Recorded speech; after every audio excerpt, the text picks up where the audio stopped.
అయితే మన రామ రేపటి నుంచి గుళ్ళు మీద అధికారం చెలాయిస్తుంది అనమాట. ఏమే పద్మం, రేపటి నుంచి మన ఇద్దరికి అన్ని గుళ్ళు ఫ్రీయేనే. మావయ్య, ఈ ఉద్యోగం అధికారం చెలాయించడానికి కాదు, మరి అభివృద్ధి చేయడానికి. ఓ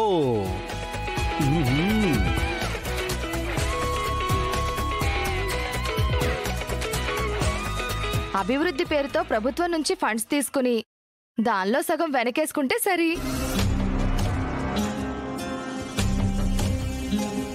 డబ్బు మీద ఆశున్న వాళ్ళు అలా చేస్తారు పిన్ని. రామాకి అచ్చకి ఆస్తి మీదే ఆశ లేదు. ఇంక గుళ్ళ మీద వచ్చే డబ్బు కోసం ఆశపడే అవకాశం అస్సలు లేదు. నిన్నే తెలుస్తుందిలే. సరేలే.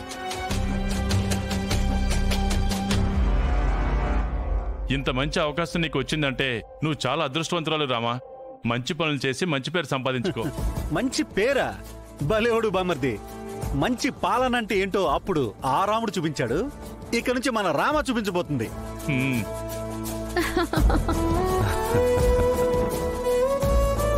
చూస్తూ చూస్తూ ఎంత పెద్దదానివైపోయావే.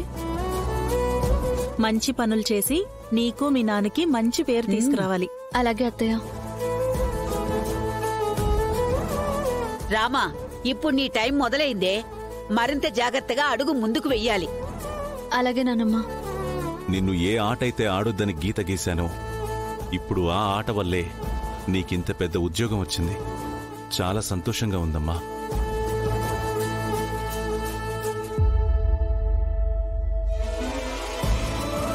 అందరూ పరమభక్తితో దేవుళ్ళని పూజించే గుళ్ళ మీద నీకు ఆఫీసర్ ఉద్యోగం రావటం మాకు చాలా ఆనందంగా ఉందమ్మా.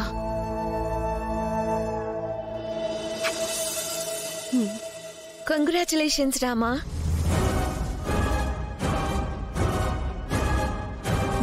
థ్యాంక్ యూ చారు.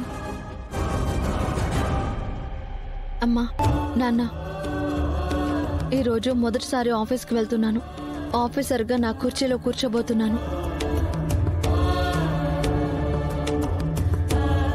ఆ కుర్చీ నీకు గౌరవాన్ని తెచ్చిపెడుతుంది. అక్కడ నీకు నీ ఉద్యోగ ధర్మం మాత్రమే కనిపించాలి.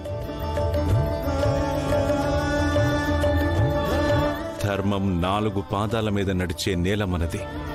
బాధ్యతగా నడుచుకో. నాన్న, నేను రఘురామ్ గారి అమ్మాయిని. నేను చేసే ప్రతి పనిలో మీరు నేర్పిన మంచి మాటలు, చూపించిన మంచి మార్గాలే ఫాలో అవుతాను.